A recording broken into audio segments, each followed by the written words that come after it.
Talaga namang hindi maubusan ng mga pwedeng puntahan ngayong tag-init dahil sa mga nakatagong ganda ng ating bansa. Nariyan ang kabubukas pa lang na kuweba sa Bangued Abra, pati na rin ang malinis na spring sa Bohol. Nakatutok si Lay Alvin.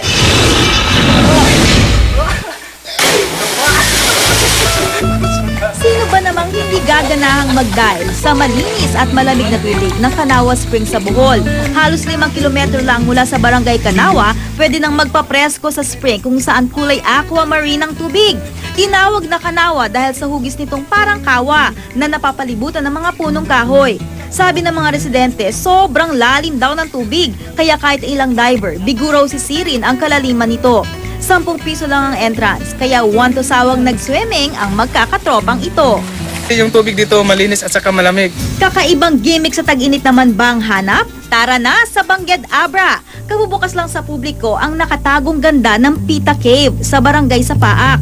Maliit lang ang lagusan pero sulit naman ang pagod kapag napasok na ang kuweba. Maraming paniki sa loob. Nakakadagdag liwanag naman ang mga kumikinang na stalagmites at rock formation. Lay Alvin, nakatutok, 24 oras.